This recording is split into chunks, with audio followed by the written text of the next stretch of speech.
16 सितंबर है, दिन मंगलवार का है। बिहार में चुनाव की तारीख, आचार संहिता की तारीख अब धीरे धीरे नजदीक आने की चर्चा है कि 3 अक्टूबर तक बिहार में विधानसभा चुनाव की घोषणा हो सकती है।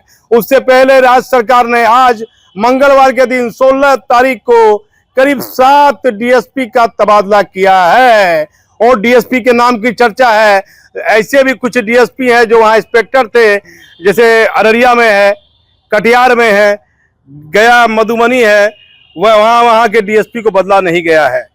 उस पर सवाल खड़ा हो रहा है। अब जो डीएसपी का तबादला हुआ है, श्री फकरे आलम, ये अररिया में मुख्यालय में डीएसपी थे, इन्हें यातायात अररिया जिला में ही बनाया गया है। अररिया में भी एक डीएसपी है जहां वहां इंस्पेक्टर रहे हैं, उनकी तैनाती को लेकर सवाल उठ रहा है। सरकार को ध्यान देना चाहिए, चुनाव आयोग को भी ध्यान देना चाहिए।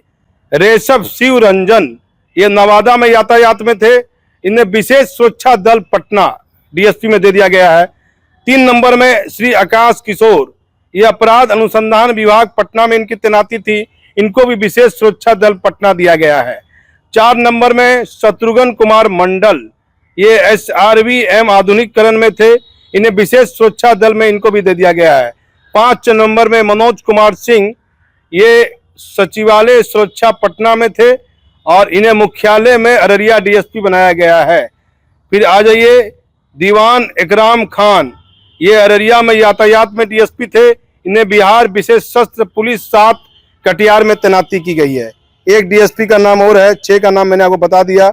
7 नंबर में है राजेश रंजन, इनकी बेहतर कार्यशैली है, ये भागलपुर में सेवा दे चुके हैं, इनको बिहार विशेष सशस्त्र वन से पुलिस उपाधीक्षक सचिवालय सुरक्षा पटना में तैनात किया गया है। 7 डीएसपी का तबादला राज्य सरकार ने किया है, लेकिन सूत्र बताते हैं पुलिस हेडक्वार्टर सरकार कुछ वैसे आईपीएस पदाधिकारी जिनकी चर्चा भ्रष्टाचार को हो रही है, ऐसे रेंज में कुछ पदाधिकारी हैं, रेंज में भी जिले के साथ साथ जिनकी चर्चा भ्रष्टाचार को लेकर हो रही है। सरकार भी उनका तबादला चुनाव से पहले कर सकती है।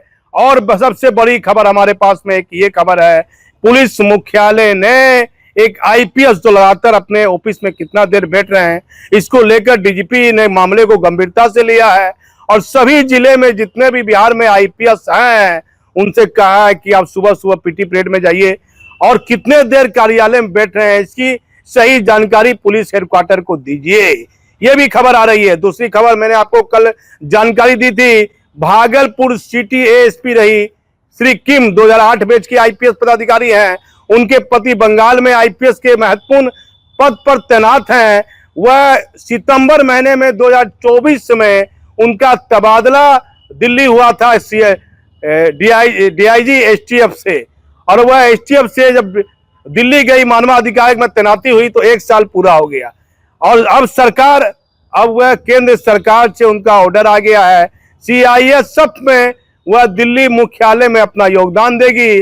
बताया जाता है कि जहां उनकी पतिदेव की तैनाती है बंगाल में, वहीं सीआईएसएफ में डीआईजी में उनकी भी तैनाती की जा सकती है।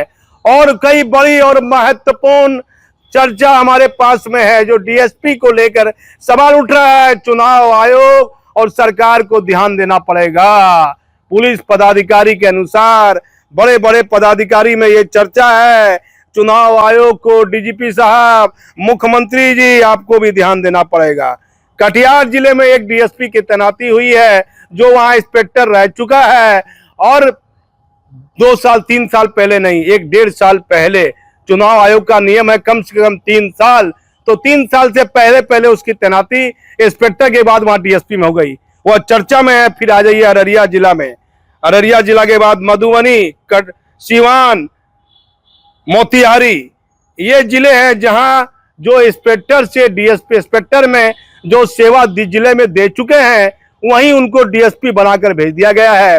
इन पदाधिकारियों में, इन डीएसपी में किसी का भी तबादला राज्य सरकार ने नहीं किया है, लेकिन बताया जाता है कि चर्चा है आचार संहिता लागू होने से पहले कुछ चर्चित आईएएस और आईपीएस पदाधिकारी जिनकी छवि जिले में बेहतर नहीं मानी जा रही है, जिनकी चर्चा भ्रष्टाचार को लेकर है, ऐसे नामचीन जिसके कारण सरकार की छवि खराब हो रही है, जिस पदाधिकारी के कारण, ऐसे पदाधिकारी को बिहार राज्य सरकार किसी समय भी बदल सकती है। सच देखना है तो आप हमारे चैनल पर बने रहिए।